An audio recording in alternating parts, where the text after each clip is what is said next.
사랑하는 형제자매 여러분, 잠시 눈을 감고 제 이야기에 귀를 기울여 주시겠어요? 만약 여러분이 그토록 간절히 기다려온 기적이 단 한 번의 기도만을 남겨두고 있다면 어떨 것 같으세요? 이 메시지가 여러분의 마음에 울림을 준다면 주변에 힘들어하는 이들에게 공유하며 주님의 위로를 전하는 것도 아름다운 믿음의 실천이 될 것입니다. 여러분의 좋아요와 구독은 이 희망의 이야기가 더 멀리 퍼져나가는데 큰 힘이 됩니다. 주님의 은총이 여러분의 선한 나눔 위에 함께하기를 기도합니다. 우리가 인생의 가장 힘든 순간을 지날 때 붙잡기 어려운 진실이 하나 있습니다. 그것은 바로 하나님의 침묵이 부재를 의미하지는 않는다는 사실입니다. 솔직히 그렇지 않나요? 우리가 마음을 다 쏟아 하나님께 부르짖을 때 치유를 위해, 인도를 위해, 굳게 닫힌 문이 열리기를 위해 간절히 기도할 때 돌아오는 것이 오직 적막한 침묵뿐이라면 그 고통은 견디기 힘듭니다. 어쩌면 하나님께서 나에게서 얼굴을 돌리신 건 아닐까? 내 기도는 아무런 의미가 없는 걸까? 허공을 맴돌다 천장에 부딪혀 흩어지는 공허한 외침은 아닐까? 그런 의심이 꼬리에 꼬리를 물고 피어오릅니다. 바로 그 순간 기도를 멈추고 믿음을 포기하고 침묵은 곧 부재라는 거짓말에 넘어가고 싶은 유혹은 너무나도 강렬합니다. 하지만 다시 한번 말씀드립니다. 침묵은 부재가 아닙니다. 하나님께서 당신을 버리셨다는 의미가 결코 아닙니다. 한번 생각해 보세요. 교실에서 선생님은 시험 시간 동안 침묵을 지킵니다. 학생들에게 관심이 없어서가 아닙니다. 이미 가르쳐야 할 모든 것을 가르쳤기 때문입니다. 선생님의 침묵은 존재의 철회가 아니라 학생이 배운 것을 스스로 증명해 보일 기회를 주는 시간입니다. 마찬가지로 하나님의 침묵은 종종 그분께서 우리 안에서 말로는 다 이룰 수 없는 무언가를 만들고 계실 때 찾아옵니다. 그분께서 즉각적인 응답을 보려하시는 것은 멀리 계시기 때문이 아니라 그 어느 때보다 가까이에서 우리를 빚고 강하게 하며 단련하고 계시기 때문입니다. 하나님의 침묵은 믿음이 시들어 버리거나 혹은 깊이 뿌리내리게 되는 토양과도 같습니다.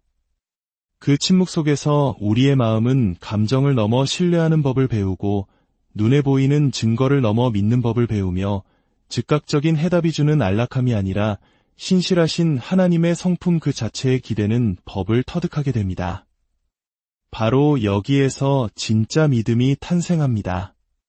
응답이 빠를 때, 문이 쉽게 열릴 때, 축복이 눈에 보일 때 믿는 것은 누구나 할 수 있습니다. 하지만 고요함 속에서도 계속 기도하고 하늘이 닫힌 것처럼 보일 때도 주님 앞에 나아가고 아직 기적을 보지 못했음에도 아멘이라고 속삭이기 위해서는 다른 종류의 믿음, 즉 성숙한 믿음이 필요합니다. 우리에게 믿음의 유산을 물려준 선조들의 이야기를 보십시오. 아브라함은 하나님의 약속이 성취되기까지 수십 년을 기다렸습니다. 요셉은 꿈이 현실이 되기까지 형제들의 배신과 노예살이, 억울한 옥살이와 같은 수년간의 불의를 견뎌냈습니다.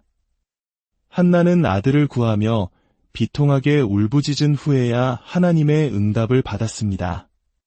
그들의 삶은 이 진리를 증언합니다. 하나님의 침묵은 결코 낭비되지 않으며 그분의 때는 결코 늦는 법이 없다는 것을 말입니다. 그들이 기다리는 동안 하나님은 일하고 계셨습니다. 그들이 눈물로 기도하는 동안 그분은 상황을 조율하고 마음을 준비시키며 그들이 아직 볼 수 없는 것들을 지휘하고 계셨습니다.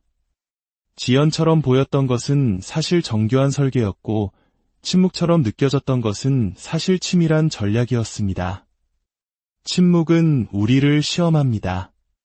그래도 나를 믿겠느냐? 여전히 신뢰하겠느냐?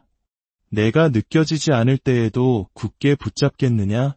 라고 묻습니다. 감정에만 의존하는 믿음은 진짜 믿음이 아니라 편리함일 뿐입니다. 기도가 즉시 응답될 때만 유지되는 믿음은 믿음이 아니라 거래일 뿐입니다. 하지만 침묵을 견뎌내는 믿음, 기다림 속에서 굳건히 버티는 믿음, 어둠 속에서도 신뢰하는 믿음이야말로 삶을 변화시키는 진정한 믿음입니다. 여기에 더 깊은 진실이 있습니다. 침묵은 당신을 더 가까이 이끄시는 하나님의 방법일 수 있습니다. 즉각적인 응답을 얻지 못할 때 우리는 더 깊이 파고들고 더 오래 머물며 더 간절히 그분을 찾게 되기 때문입니다. 침묵은 우리를 피상적인 기도에서 영혼의 가장 깊은 곳을 드러내는 가슴 절절한 부르짖음으로 이끌어냅니다. 우리는 더 이상 결과만을 위해 기도하지 않고 그분과의 친밀함을 위해 기도하기 시작합니다. 해결책뿐만 아니라 그것을 감당할 힘을 구하게 됩니다. 상황이 바뀌기만을 바라는 것이 아니라 내 마음이 그분의 뜻과 일치되기를 기도하게 됩니다. 하나님께서는 고요함 속에서만 가르쳐 주실 수 있는 것들이 있습니다. 기다림 속에서만 세워주실 수 있는 힘이 있습니다. 즉각적인 만족이라는 소음을 의지하기를 멈추고 그분의 침묵이라는 신비에 기댈 때에만 발견할 수 있는 그분의 임재의 깊이가 있습니다. 침묵은 부재가 아닙니다. 땅에 씨앗을 심었을 때를 생각해 보세요. 아무 소리도 들리지 않고 눈에 띄는 활동도 없지만 흙 아래에서는 보이지 않게 그러나 멈출 수 없이 생명이 움트고 있습니다. 마찬가지로 당신의 기도가 응답받지 못하는 것처럼 보이고 들리는 것이라곤 고요한 뿐일 때 하나님은 여전히 수면 아래에서 움직이고 계십니다. 사람들을 조율하고 문을 열고 마음을 부드럽게 하며 기회를 만들고 바로 당신이 구했던 그것을 위해 당신을 준비시키고 계십니다. 종종 침묵은 응답의 무게를 감당할 수 있도록 우리를 준비시키는 하나님의 방식입니다. 사실 우리는 아직 감당할 준비가 되지 않은 것들을 위해 기도할 때가 많습니다. 너무 일찍 주어졌다면 우리를 축복하기는커녕 짓누를 수도 있는 축복을 간구하기도 합니다.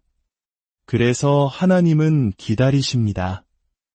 우리 인격의 토양이 그분 응답의 열매를 맺을 수 있을 때까지 기다리십니다. 우리 믿음의 기초가 그분 축복의 건물을 지탱할 만큼 깊어질 때까지 기다리십니다. 그분께서 주시는 것이 우리를 파괴하는 것이 아니라 오히려 높여줄 때까지 기다리십니다. 그리고 그 기다림 속에서, 그 침묵 속에서 그분은 부재하신 것이 아니라 일하고 계십니다. 기도는 거래가 아니라 관계입니다. 우리는 너무나 자주 기도를 영적인 자판기처럼 대합니다. 올바른 단어와 올바른 자세, 어쩌면 정확한 횟수까지 맞춰 기도하면 특정한 결과물이 손에 뚝 떨어질 것이라 기대합니다. 하지만 그것은 기도가 아닙니다. 그것은 거래입니다. 하나님을 아버지가 아닌 기계처럼 대하는 것입니다. 하나님과의 관계는 축복을 얻기 위해 말을 흥정하는 것이 아닙니다. 그것은 당신의 마음을 그분의 마음에 묶는 사랑, 연결, 그리고 교제에 관한 것입니다. 이 땅에서 당신이 맺고 있는 가장 가까운 관계들을 떠올려 보세요. 그들에게 무언가 원할 때만 대화하나요? 그들이 당신의 요청에 얼마나 빨리 응답하는지만으로 사랑을 측정하나요? 아닐 겁니다. 가장 깊은 관계는 끊임없는 요구가 아니라 끊임없는 함께함 위에 세워집니다. 나누고 싶어서, 가까이 있고 싶어서 그들이 줄 수 있는 것보다 그들의 존재 자체가 더 중요하기에 대화하는 것입니다. 이것이 바로 기도의 본질입니다. 당신이 원하는 것을 얻기 위해 하나님의 마음을 바꾸는 것이 아니라 당신이 그분께 가까이 다가감으로써 그분이 당신의 마음을 바꾸시도록 허락하는 것입니다. 기도가 거래가 되면 실망은 피할 수 없습니다. 당신이 기도했던 것이 기대했던 방식으로 오지 않으면 어떻게 될까요? 치유가 일어나지 않고 직장이 열리지 않으며 관계가 회복되지 않는다면요? 기도가 오직 결과에 관한 것이라면 응답받지 못한 기도는 배신처럼 느껴질 것입니다. 하지만 기도가 관계일 때, 즉 그분에게서 무언가를 얻는 것보다 그분과 함께 있는 것에 관한 것일 때, 침묵도, 지연도, 심지어 거절까지도 친밀함의 거룩한 공간이 될 수 있습니다. 기도가 결코 낭비되는 시간이 아님을 깨닫게 됩니다. 당신의 환경에 아무런 변화가 없더라도 당신 안에서는 무언가가 변하고 있기 때문입니다. 예수님께서 우리에게 우리의 자판기시여, 나 우리의 사장님이시여가 아니라 하늘에 계신 우리 아버지시여 라고 기도하라고 가르치신 데에는 이유가 있습니다. 아버지는 안 되라고 말할 때 아버지이기를 멈추지 않습니다. 아버지는 자녀가 원하는 모든 것을 주지 않는다고 해서 돌보기를 멈추지 않습니다. 사실 사랑은 때로 우리의 보호를 위해, 성장을 위해, 미래를 위해 아니라고 말합니다. 이처럼 기도를 관계로 이해하는 것은 모든 것을 바꿉니다. 당신의 초점을 결과를 통제하는 것에서 신뢰를 쌓는 것으로 옮겨줍니다. 걸음마를 배우는 아이를 생각해 보세요. 부모는 더 쉽고 빠르다는 이유로 아이를 계속 안고 다니지 않습니다. 부모는 한 걸음 물러서서 격려하고 아이가 비틀거리고 넘어지도록 내버려 둡니다. 목표가 편의가 아니라 성장이기 때문입니다. 마찬가지로 하나님께서는 때로 우리를 무시해서가 아니라 우리가 눈에 보이는 것이 아닌 믿음으로 걷는 법을 배우도록 미지의 길을 걷게 하시고 넘어지게 하시며 계속해서 기도로 그분께 돌아오게 하십니다. 관계 속에서 소통은 일방적이지 않습니다. 기도는 당신이 하나님께 일방적으로 말하는 것이 아닙니다. 그것은 또한 듣는 법을 배우는 것입니다. 그분의 속삭임을 들을 수 있을 만큼 고요해지고 그분의 인도를 기다릴 만큼 인내하며 종종 당신이 예상치 못한 방식으로 오는 그분의 응답을 알아챌 만큼 열려있는 것입니다. 관계는 경청 위에서 번성합니다. 기도가 관계라면 말하는 것과 침묵, 구하는 것과 받는 것, 쏟아내는 것과 채워지는 것 모두를 포함해야 합니다. 물론 우리는 하나님께 간구를 가지고 나아갑니다. 성경은 우리의 간구를 아뢰고 우리의 염려를 그분께 맡기라고 말합니다. 하지만 기도가 그것이 전부라면 당신은 더 깊은 보물을 놓치게 될 것입니다. 기도는 당신이 하나님께 무엇을 말하느냐에 관한 것만이 아니라 당신이 그분과 함께 어떤 존재가 되어 가느냐에 관한 것이기 때문입니다. 기도하면 할수록 당신의 마음은 그분의 마음과 일치하게 됩니다. 당신의 소망이 빚어지고 관점이 바뀝니다. 당신은 그분이 원하시는 것을 원하기 시작하고 그분이 보시는 것을 보며 그분이 이끄시는 방식을 신뢰하게 됩니다. 그것이 관계 안에서 일어나는 일입니다. 당신은 단지 말을 나누는 것이 아니라 삶을 나눕니다. 그리고 시간이 지남에 따라 당신은 사랑하는 그분을 점점 더 닮아갑니다. 기도가 거래로 취급될 때 좌절은 커지지만 관계로 살아낼 때 평화가 따릅니다. 기다림 속에서도 불확실함 속에서도 응답이 빨리 오지 않을 때에도 말입니다. 왜냐하면 당신은 더 이상 결과를 좇는 것이 아니라 한 인격에 매달리고 있기 때문입니다. 기도는 하나님의 손을 움직이는 것보다 그분의 손을 붙잡는 것에 더 가깝다는 것을 깨닫게 됩니다. 관계 안에서 가장 큰 선물은 응답이 아니라 바로 그분 자신이라는 것을 알게 됩니다. 기도의 끈기는 기적의 문을 엽니다. 모든 것이 지치고 상황이 절망적으로 보이며 포기하는 것이 더 쉬울 것이라고 마음이 속삭일 때조차도 포기하지 않고 하나님 앞에 계속해서 나아가는 것에는 힘이 있습니다. 끈기는 하나님을 조르거나 지치게 만드는 것이 아닙니다. 그것은 그분이 여전히 선하시고 듣고 계시며 능력이 있으시고 신실하시다는 것을 믿는 믿음을 보여주는 것입니다. 당신이 다시 기도할 때마다 당신은 신뢰의 토양에 또 하나의 씨앗을 심는 것입니다. 당신을 결코 포기하지 않으신 그분을 당신도 포기하지 않겠다는 또 하나의 선언입니다. 예수님께서는 불의한 재판관에게 끈질기게 찾아가 정의를 호소한 한 과부의 이야기를 들려주셨습니다. 재판관은 선에서가 아니라 그녀가 찾아오는 것을 멈추지 않았기 때문에 결국 그녀의 소원을 들어주었습니다. 그리고 예수님은 말씀하셨습니다. 끈기가 불의한 자의 마음도 움직일 수 있다면 하물며 기도의 끈기가 정의롭고 사랑이 많으신 아버지의 마음을 얼마나 더 움직이겠느냐. 끈기는 하나님께서 돌보시도록 설득하는 것이 아니라 당신이 그분이 이미 돌보고 계심을 믿는다는 것을 드러내는 것입니다. 아무것도 변하지 않을 때조차도 계속해서 기도의 자리로 돌아오는 행위 자체가 믿음의 기적입니다. 끈기는 즉각적인 응답이 결코 줄 수 없는 무언가를 당신 안에 세웁니다. 모든 기도가 즉시 응답된다면 당신의 믿음은 얕게 머물고 인내력은 약하며 하나님에 대한 의존도는 깨지기 쉬울 것입니다. 하지만 끈기는 당신의 뿌리를 깊게 합니다. 길이 멀어 보일 때도 계속 걷는 법을, 증거가 희박해 보일 때도 계속 신뢰하는 법을, 밤이 끝없이 느껴질 때도 계속 믿는 법을 가르쳐줍니다. 당신이 끈기 있게 기도할 때마다 당신은 영원히 기다리고 소망하며 안락함과 편리함이 결코 가르쳐줄 수 없는 방식으로 하나님께 매달리도록 훈련하는 것입니다. 성경에서 끈기가 기적을 열었던 이야기들을 생각해 보십시오. 엘리야는 수년간의 가뭄 끝에 비가 오기까지 한 번이 아니라 7번 기도했습니다. 나아만은 나병이 낫기까지 강물에 7번 몸을 담갔습니다. 이스라엘 백성은 여리고 성벽이 무너지기까지 한 번이 아니라 7번 성을 돌았습니다. 이 모든 경우에 돌파구는 끈기 끝에 찾아왔습니다.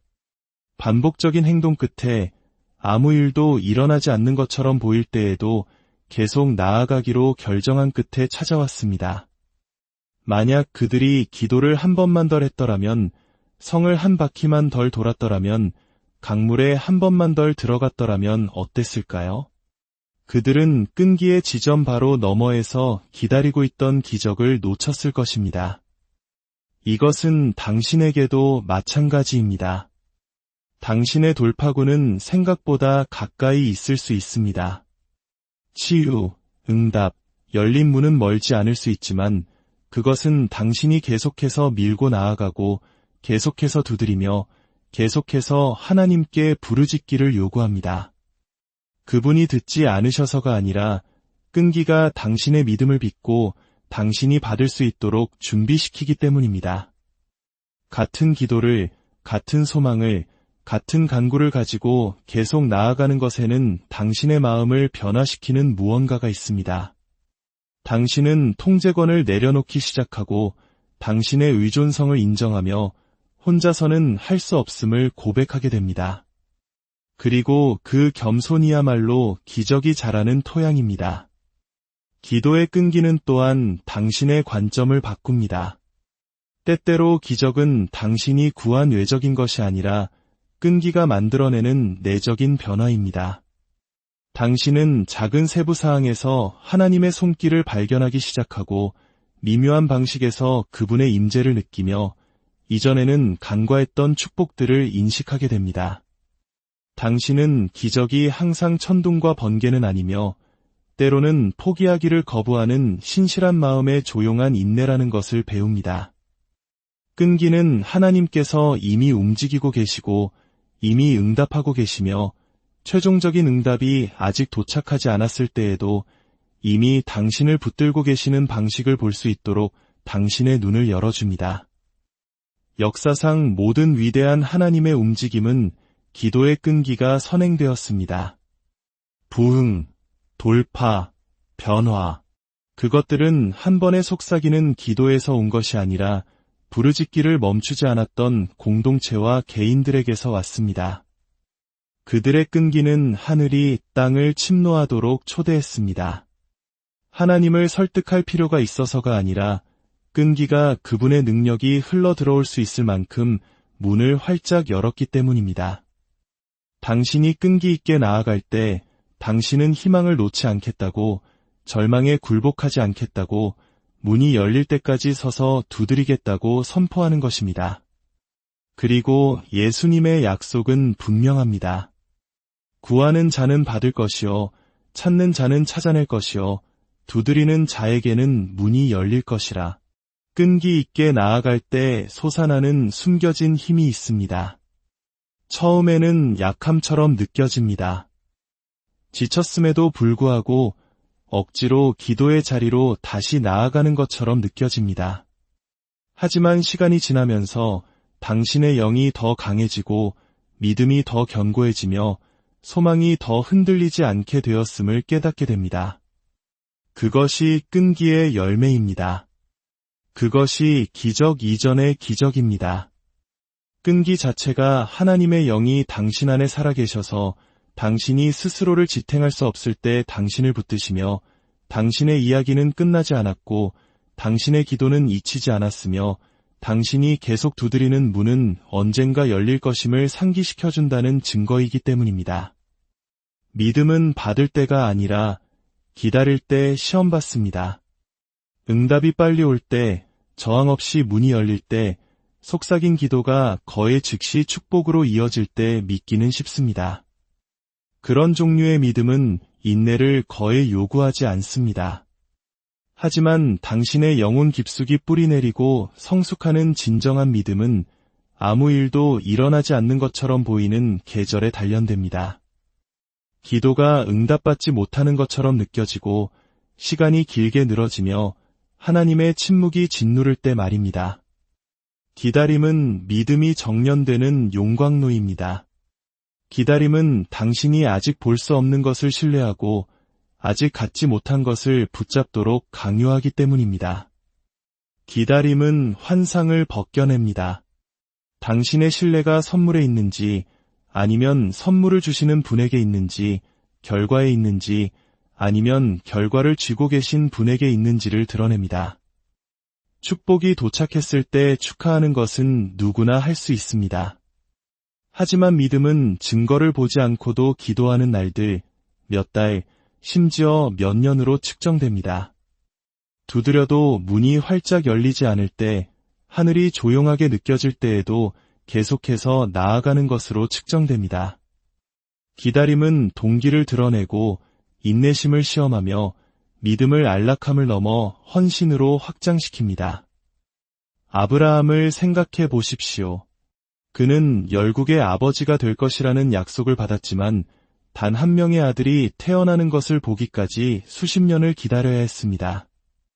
그 기다림은 그의 인간성, 의심, 하나님의 때를 앞당기려는 시도를 드러냈지만 궁극적으로는 약속하신 것을 정확히 이루시는 하나님의 신실하심을 드러냈습니다. 기다림은 하나님의 말씀을 반증한 것이 아니라 그것에 대한 아브라함의 의존을 깊게 했습니다. 혹은 40년 동안 광야를 방황했던 이스라엘을 생각해 보십시오. 그 기다림은 낭비되지 않았습니다. 그것은 그들을 빚고 있었고 매일 만에 매일 하나님의 공급에 매일 그분의 임재에 의존하는 법을 가르치고 있었습니다. 그들은 믿음이 단지 약속의 땅에 도달하는 것에 관한 것이 아니라 그곳으로 한 걸음 한 걸음 인도하시는 분을 신뢰하는 것에 관한 것임을 배워야 했습니다. 당신의 삶에서 기다림의 계절은 견딜 수 없게 느껴질 수 있습니다. 당신은 치유를, 화해를, 공급을, 명확성을 기다리고 있을지 모릅니다. 그리고 변화 없이 지나가는 매일이 당신을 의심하도록 유혹합니다. 하지만 믿음이 시험받는 것은 바로 그 기도와 응답 사이의 간극에서입니다. 당신의 시간표대로 결과가 오지 않을 때에도 여전히 하나님이 선하시다고 믿습니까? 상황이 그분의 약속과 정반대처럼 보일 때에도 여전히 그분의 성품을 신뢰합니까? 기다림이 길어질 때에도 여전히 그분께 매달립니까? 그것이 바로 믿음의 시험장입니다. 기다림은 수동적이지 않습니다. 팔짱을 끼고 아무것도 하지 않고 앉아 있는 것이 아닙니다. 기다림은 능동적인 신뢰입니다. 그것은 기도하고, 걷고, 봉사하기를 선택하는 것입니다. 심지어 그렇게 느껴지지 않을 때에도 말입니다. 땅이 척박해 보일 때에도 계속 씨앗을 심고 희망의 대가가 따르는 것처럼 느껴질 때에도 계속 희망하며 아무것도 바뀌지 않는 것처럼 보일 때에도 계속해서 나아가는 것입니다. 믿음으로 기다린다는 것은 당신이 하나님의 신실하심을 그분이 얼마나 빨리 행동하시느냐가 아니라 그분이 항상 어떤 분이셨느냐로 측정한다는 것을 의미합니다. 그리고 여기에 역설이 있습니다. 기다림은 종종 응답 그 자체가 할 수 있는 것보다 더 많은 것을 당신 안에 만들어냅니다. 기다림 속에서 인내가 길러집니다. 기다림 속에서 겸손이 태어납니다. 기다림 속에서 당신의 의존은 자신의 힘에서 하나님의 힘으로 옮겨갑니다. 기다림이 길어질수록 믿음의 뿌리는 더 깊이 자랄 수 있습니다. 왜냐하면 당신은 더 이상 빠른 해결책에 의존하는 것이 아니라 변치 않으시는 하나님의 본성에 의존하기 때문입니다. 마침내 응답이 올 때 당신은 단지 기도했던 것을 받는 것이 아닙니다. 당신은 기다림이 당신 안에 세운 힘과 성숙함, 그리고 하나님과의 친밀함을 받는 것입니다. 기다림 속에서 시험받은 믿음은 또한 다른 사람들을 위한 간증이 됩니다. 사람들이 당신이 불확실함의 긴 계절을 견디는 것을 볼 때 그들은 자신의 어려움 속에서 신뢰하도록 영감을 주는 인내의 그림을 봅니다.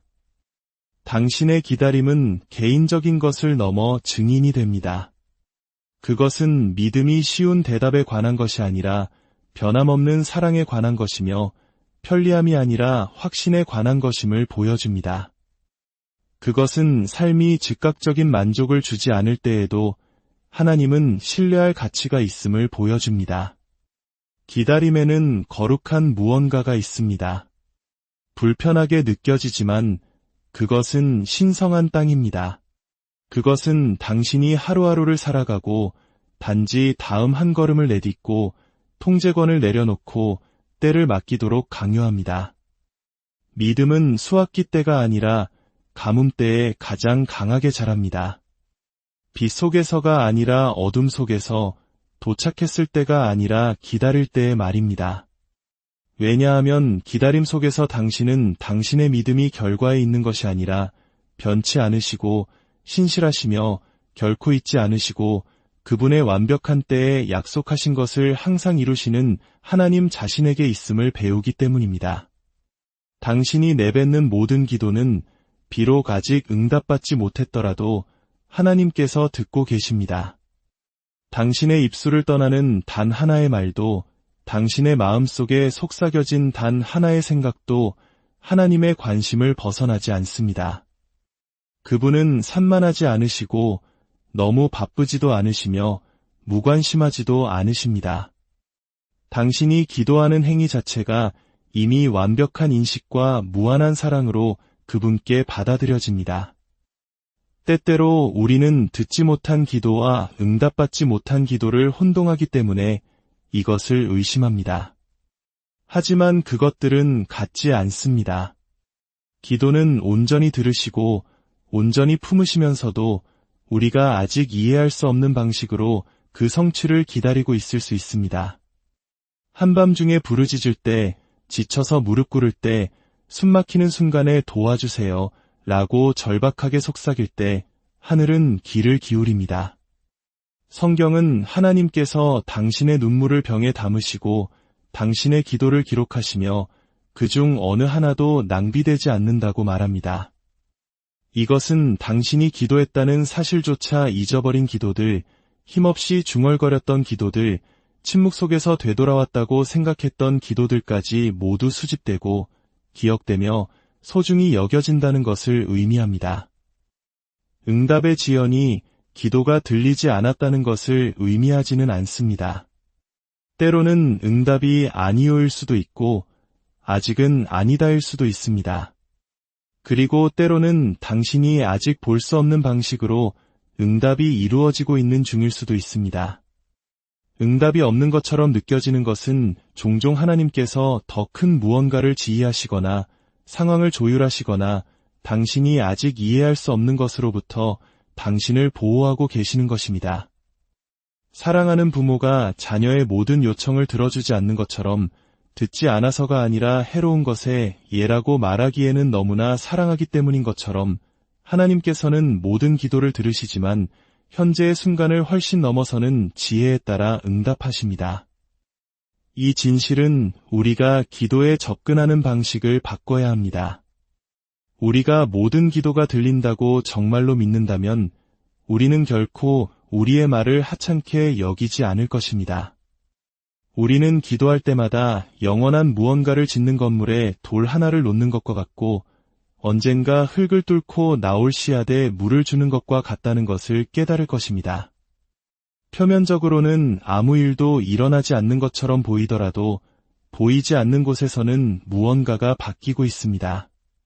하나님은 모든 말씀을 들으시고 우리가 파악할 수 없는 정밀함과 타이밍으로 일하십니다. 다니엘을 생각해 보십시오.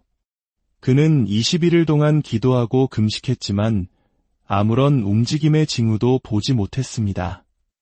마침내 천사가 나타났을 때 그는 그의 기도가 바로 첫날부터 들렸지만 영적인 전투로 인해 응답이 지연되었다는 말을 들었습니다. 그 이야기는 보이지 않는 현실이 작동하고 있음을 상기시켜줍니다. 당신이 결과를 보지 못한다고 해서 당신의 기도가 들리지 않았다는 의미는 아닙니다. 또한 입으로 내뱉는 모든 기도는 외적인 응답이 오기 전에도 당신을 변화시킵니다. 기도하는 행위는 당신을 하나님과의 친밀함으로 이끌어냅니다. 기도는 단지 환경을 바꾸는 것이 아니라 당신을 바꾸는 것입니다. 당신이 마음을 계속해서 쏟아낼수록 당신의 영혼은 그분께 더 깊이 의지하도록 빚어집니다.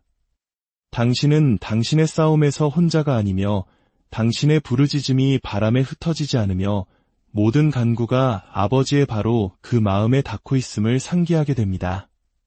기적이 아직 당신의 환경에서는 보이지 않을지라도 그것은 이미 당신의 인격, 당신의 힘, 희망으로 견딜 수 있는 당신의 능력 안에서 일어나고 있습니다. 만약 당신이 하늘의 관점을 볼 수 있다면, 당신의 기도가 하나님의 보좌에 닿는 메아리를 들을 수 있다면 당신은 다시는 의심하지 않을 것입니다. 하지만 당신은 그럴 수 없기 때문에 믿음이 필요합니다. 믿음은 말합니다. 나는 들리지 않는다고 느낄 때에도 내가 들린다는 것을 안다.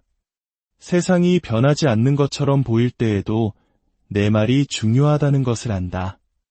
침묵 속에서도 하나님께서 듣고 계심을 안다. 그런 종류의 믿음은 하나님의 임재를 결과로 측정하기를 거부하고 대신 그의 자녀들의 모든 부르짖음을 들으신다는 그분의 약속을 신뢰하기 때문에 강력합니다. 낭비되는 기도는 없습니다. 허공으로 사라진 기도는 하나도 없습니다. 어떤 것은 당신이 인식하는 방식으로 결실을 맺을 것이고 다른 것들은 당신이 이 땅에서는 결코 완전히 볼 수 없는 방식으로 결실을 맺을 것입니다. 하지만 그것들은 모두 들렸고 모두 모아졌으며 모두 하나님께서 당신의 삶에 쓰고 계신 이야기의 일부입니다.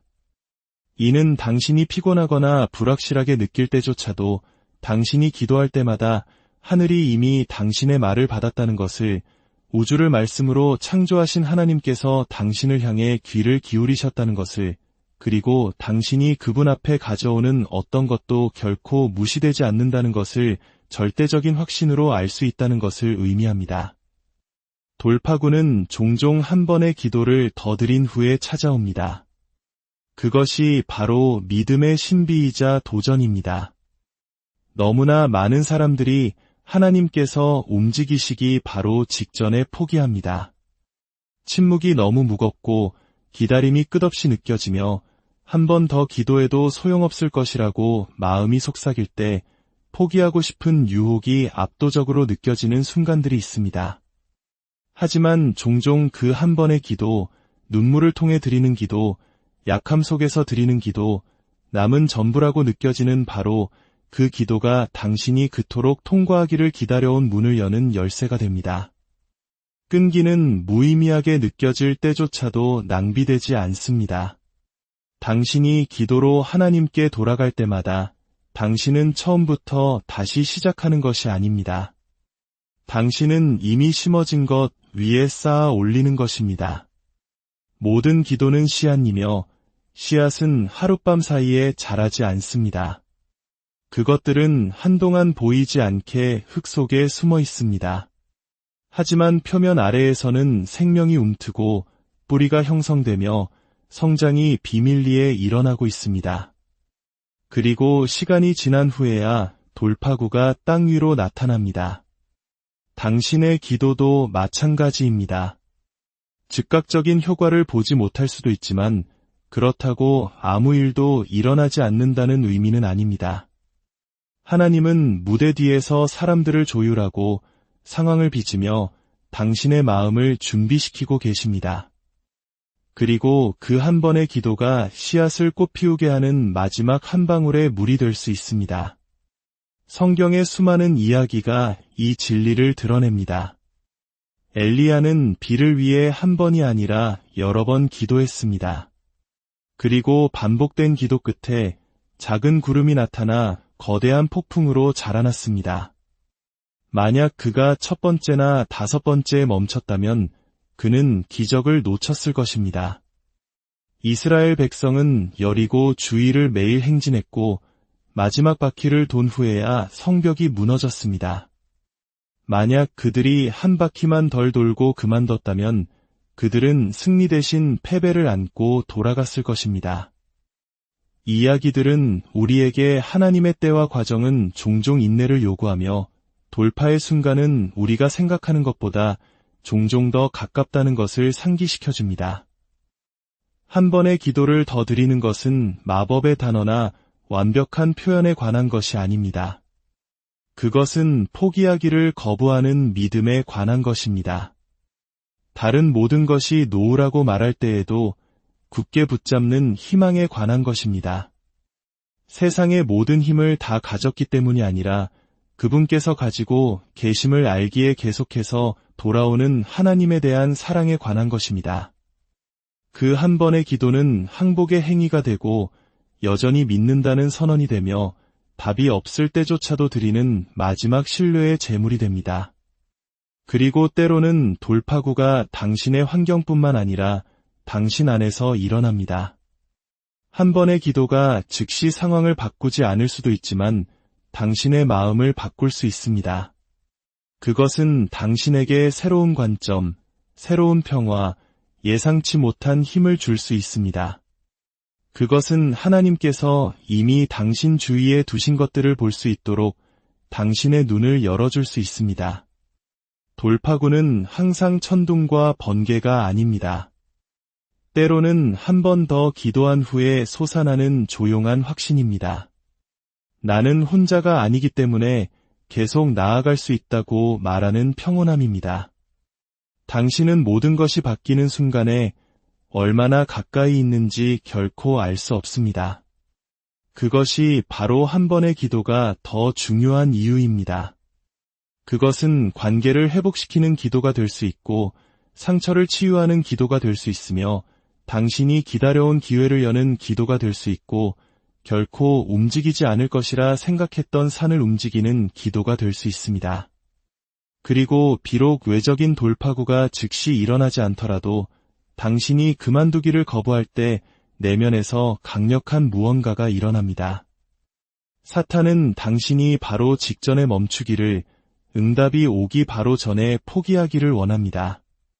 하지만 기도의 인내는 그 거짓말을 침묵시키고 믿음 안에 굳건히 섭니다. 돌파구는 종종 끈기가 하나님의 완벽한 때를 만나는 것처럼 보입니다. 당신은 때를 통제할 수 없지만 당신의 끈기는 통제할 수 있습니다. 당신은 다시 기도하기를, 다시 목소리를 높이기를, 다시 문을 두드리기를 선택할 수 있습니다.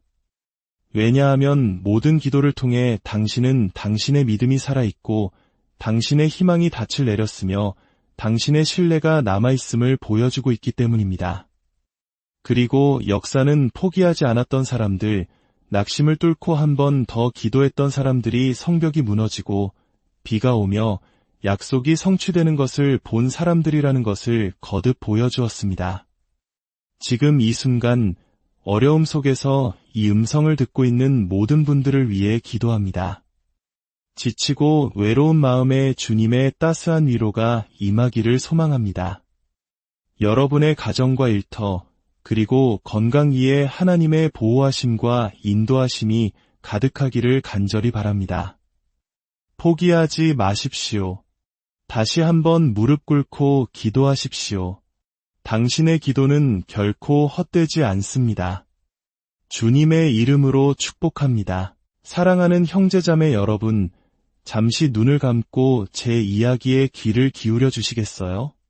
만약 여러분이 그토록 간절히 기다려온 기적이 단 한 번의 기도만을 남겨두고 있다면 어떨 것 같으세요? 이 메시지가 여러분의 마음에 울림을 준다면 주변에 힘들어하는 이들에게 공유하며 주님의 위로를 전하는 것도 아름다운 믿음의 실천이 될 것입니다. 여러분의 좋아요와 구독은 이 희망의 이야기가 더 멀리 퍼져나가는 데 큰 힘이 됩니다. 주님의 은총이 여러분의 선한 나눔 위에 함께하기를 기도합니다. 우리가 인생의 가장 힘든 순간을 지날 때 붙잡기 어려운 진실이 하나 있습니다. 그것은 바로 하나님의 침묵이 부재를 의미하지는 않는다는 사실입니다. 솔직히 그렇지 않나요? 우리가 마음을 다 쏟아 하나님께 부르짖을 때 치유를 위해, 인도를 위해, 굳게 닫힌 문이 열리기를 위해 간절히 기도할 때 돌아오는 것이 오직 적막한 침묵뿐이라면 그 고통은 견디기 힘듭니다. 어쩌면 하나님께서 나에게서 얼굴을 돌리신 건 아닐까? 내 기도는 아무런 의미가 없는 걸까? 허공을 맴돌다 천장에 부딪혀 흩어지는 공허한 외침은 아닐까? 그런 의심이 꼬리에 꼬리를 물고 피어오릅니다. 바로 그 순간 기도를 멈추고 믿음을 포기하고 침묵은 곧 부재라는 거짓말에 넘어가고 싶은 유혹은 너무나도 강렬합니다. 하지만 다시 한번 말씀드립니다. 침묵은 부재가 아닙니다. 하나님께서 당신을 버리셨다는 의미가 결코 아닙니다.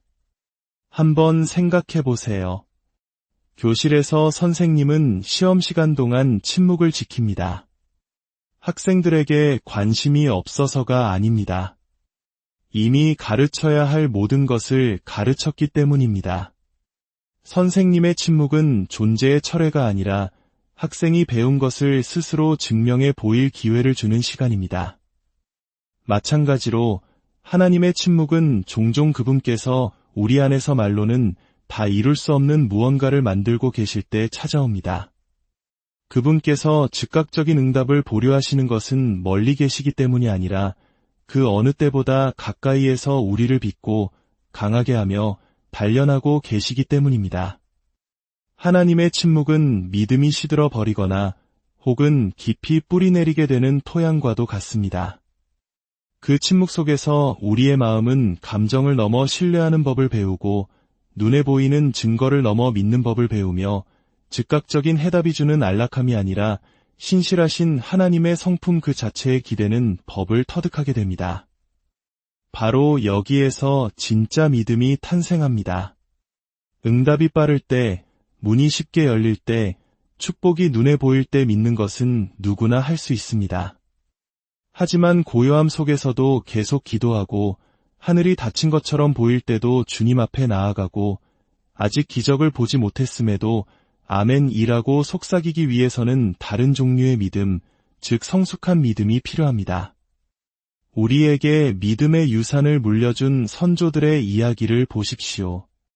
아브라함은 하나님의 약속이 성취되기까지 수십 년을 기다렸습니다. 요셉은 꿈이 현실이 되기까지 형제들의 배신과 노예살이, 억울한 옥살이와 같은 수년간의 불의를 견뎌냈습니다. 한나는 아들을 구하며 비통하게 울부짖은 후에야 하나님의 응답을 받았습니다. 그들의 삶은 이 진리를 증언합니다. 하나님의 침묵은 결코 낭비되지 않으며 그분의 때는 결코 늦는 법이 없다는 것을 말입니다. 그들이 기다리는 동안 하나님은 일하고 계셨습니다. 그들이 눈물로 기도하는 동안 그분은 상황을 조율하고 마음을 준비시키며 그들이 아직 볼 수 없는 것들을 지휘하고 계셨습니다.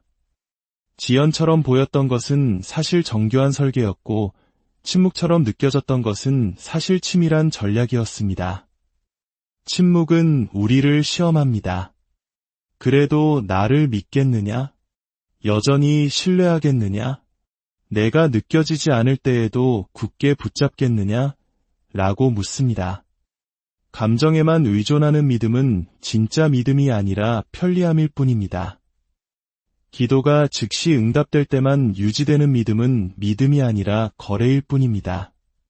하지만 침묵을 견뎌내는 믿음, 기다림 속에서 굳건히 버티는 믿음, 어둠 속에서도 신뢰하는 믿음이야말로 삶을 변화시키는 진정한 믿음입니다. 여기에 더 깊은 진실이 있습니다. 침묵은 당신을 더 가까이 이끄시는 하나님의 방법일 수 있습니다. 즉각적인 응답을 얻지 못할 때 우리는 더 깊이 파고들고 더 오래 머물며 더 간절히 그분을 찾게 되기 때문입니다. 침묵은 우리를 피상적인 기도에서 영혼의 가장 깊은 곳을 드러내는 가슴 절절한 부르짖음으로 이끌어냅니다. 우리는 더 이상 결과만을 위해 기도하지 않고 그분과의 친밀함을 위해 기도하기 시작합니다. 해결책뿐만 아니라 그것을 감당할 힘을 구하게 됩니다. 상황이 바뀌기만을 바라는 것이 아니라 내 마음이 그분의 뜻과 일치되기를 기도하게 됩니다. 하나님께서는 고요함 속에서만 가르쳐 주실 수 있는 것들이 있습니다. 기다림 속에서만 세워주실 수 있는 힘이 있습니다. 즉각적인 만족이라는 소음을 의지하기를 멈추고 그분의 침묵이라는 신비에 기댈 때에만 발견할 수 있는 그분의 임재의 깊이가 있습니다. 침묵은 부재가 아닙니다. 땅에 씨앗을 심었을 때를 생각해 보세요. 아무 소리도 들리지 않고 눈에 띄는 활동도 없지만 흙 아래에서는 보이지 않게 그러나 멈출 수 없이 생명이 움트고 있습니다. 마찬가지로 당신의 기도가 응답받지 못하는 것처럼 보이고 들리는 것이라곤 고요한 뿐일 때 하나님은 여전히 수면 아래에서 움직이고 계십니다. 사람들을 조율하고 문을 열고 마음을 부드럽게 하며 기회를 만들고 바로 당신이 구했던 그것을 위해 당신을 준비시키고 계십니다.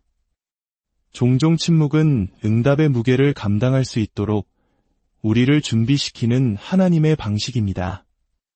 사실 우리는 아직 감당할 준비가 되지 않은 것들을 위해 기도할 때가 많습니다. 너무 일찍 주어졌다면 우리를 축복하기는커녕 짓누를 수도 있는 축복을 간구하기도 합니다. 그래서 하나님은 기다리십니다. 우리 인격의 토양이 그분 응답의 열매를 맺을 수 있을 때까지 기다리십니다.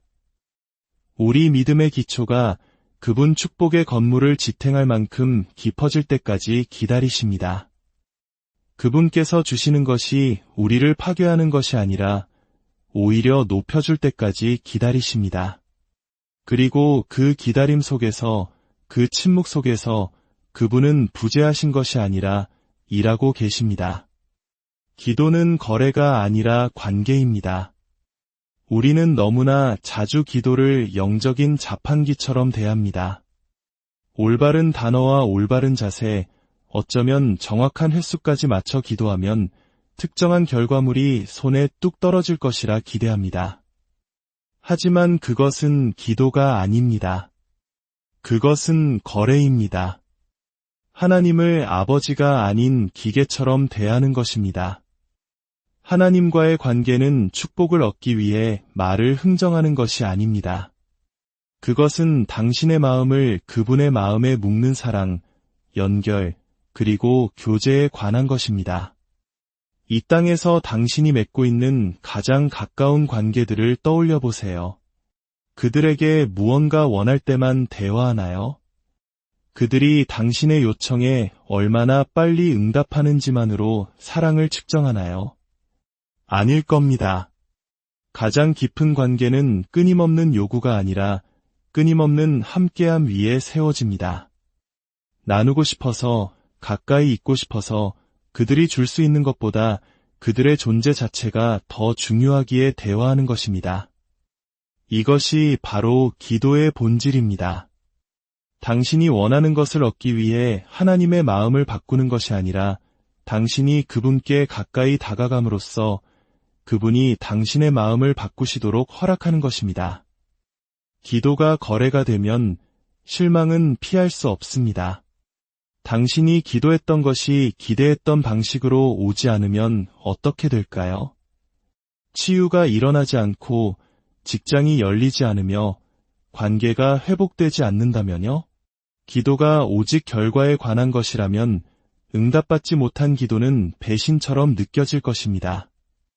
하지만 기도가 관계일 때, 즉 그분에게서 무언가를 얻는 것보다 그분과 함께 있는 것에 관한 것일 때, 침묵도, 지연도, 심지어 거절까지도 친밀함의 거룩한 공간이 될 수 있습니다.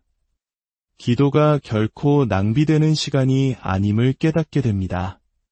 당신의 환경에 아무런 변화가 없더라도 당신 안에서는 무언가가 변하고 있기 때문입니다. 예수님께서 우리에게 우리의 자판기시여, 나 우리의 사장님이시여가 아니라 하늘에 계신 우리 아버지시여 라고 기도하라고 가르치신 데에는 이유가 있습니다. 아버지는 안 되라고 말할 때 아버지이기를 멈추지 않습니다. 아버지는 자녀가 원하는 모든 것을 주지 않는다고 해서 돌보기를 멈추지 않습니다. 사실 사랑은 때로 우리의 보호를 위해, 성장을 위해, 미래를 위해 아니라고 말합니다. 이처럼 기도를 관계로 이해하는 것은 모든 것을 바꿉니다. 당신의 초점을 결과를 통제하는 것에서 신뢰를 쌓는 것으로 옮겨줍니다. 걸음마를 배우는 아이를 생각해 보세요. 부모는 더 쉽고 빠르다는 이유로 아이를 계속 안고 다니지 않습니다. 부모는 한 걸음 물러서서 격려하고 아이가 비틀거리고 넘어지도록 내버려 둡니다. 목표가 편의가 아니라 성장이기 때문입니다. 마찬가지로 하나님께서는 때로 우리를 무시해서가 아니라 우리가 눈에 보이는 것이 아닌 믿음으로 걷는 법을 배우도록 미지의 길을 걷게 하시고 넘어지게 하시며 계속해서 기도로 그분께 돌아오게 하십니다. 관계 속에서 소통은 일방적이지 않습니다. 기도는 당신이 하나님께 일방적으로 말하는 것이 아닙니다. 그것은 또한 듣는 법을 배우는 것입니다. 그분의 속삭임을 들을 수 있을 만큼 고요해지고 그분의 인도를 기다릴 만큼 인내하며 종종 당신이 예상치 못한 방식으로 오는 그분의 응답을 알아챌 만큼 열려있는 것입니다. 관계는 경청 위에서 번성합니다. 기도가 관계라면 말하는 것과 침묵, 구하는 것과 받는 것, 쏟아내는 것과 채워지는 것 모두를 포함해야 합니다. 물론 우리는 하나님께 간구를 가지고 나아갑니다. 성경은 우리의 간구를 아뢰고 우리의 염려를 그분께 맡기라고 말합니다. 하지만 기도가 그것이 전부라면 당신은 더 깊은 보물을 놓치게 될 것입니다. 기도는 당신이 하나님께 무엇을 말하느냐에 관한 것만이 아니라 당신이 그분과 함께 어떤 존재가 되어 가느냐에 관한 것이기 때문입니다. 기도하면 할수록 당신의 마음은 그분의 마음과 일치하게 됩니다. 당신의 소망이 빚어지고 관점이 바뀝니다. 당신은 그분이 원하시는 것을 원하기 시작하고 그분이 보시는 것을 보며 그분이 이끄시는 방식을 신뢰하게 됩니다. 그것이 관계 안에서 일어나는 일입니다. 당신은 단지 말을 나누는 것이 아니라 삶을 나눕니다. 그리고 시간이 지남에 따라 당신은 사랑하는 그분을 점점 더 닮아갑니다. 기도가 거래로 취급될 때 좌절은 커지지만 관계로 살아낼 때 평화가 따릅니다. 기다림 속에서도 불확실함 속에서도 응답이 빨리 오지 않을 때에도 말입니다. 왜냐하면 당신은 더 이상 결과를 좇는 것이 아니라 한 인격에 매달리고 있기 때문입니다. 기도는 하나님의 손을 움직이는 것보다 그분의 손을 붙잡는 것에 더 가깝다는 것을 깨닫게 됩니다. 관계 안에서 가장 큰 선물은 응답이 아니라 바로 그분 자신이라는 것을 알게 됩니다. 기도의 끈기는 기적의 문을 엽니다. 모든 것이 지치고 상황이 절망적으로 보이며 포기하는 것이 더 쉬울 것이라고 마음이 속삭일 때조차도 포기하지 않고 하나님 앞에 계속해서 나아가는 것에는 힘이 있습니다. 끈기는 하나님을 조르거나 지치게 만드는 것이 아닙니다. 그것은 그분이 여전히 선하시고 듣고 계시며 능력이 있으시고 신실하시다는 것을 믿는 믿음을 보여주는 것입니다. 당신이 다시 기도할 때마다 당신은 신뢰의 토양에 또 하나의 씨앗을 심는 것입니다. 당신을 결코 포기하지 않으신 그분을 당신도 포기하지 않겠다는 또 하나의 선언입니다. 예수님께서는 불의한 재판관에게 끈질기게 찾아가 정의를 호소한 한 과부의 이야기를 들려주셨습니다. 재판관은 선에서가 아니라 그녀가 찾아오는 것을 멈추지 않았기 때문에 결국 그녀의 소원을 들어주었습니다. 그리고 예수님은 말씀하셨습니다. 끈기가 불의한 자의 마음도 움직일 수 있다면 하물며 기도의 끈기가 정의롭고 사랑이 많으신 아버지의 마음을 얼마나 더 움직이겠느냐. 끈기는 하나님께서 돌보시도록 설득하는 것이 아니라 당신이 그분이 이미 돌보고 계심을 믿는다는 것을 드러내는 것입니다. 아무것도 변하지 않을 때조차도 계속해서 기도의 자리로 돌아오는 행위 자체가 믿음의 기적입니다.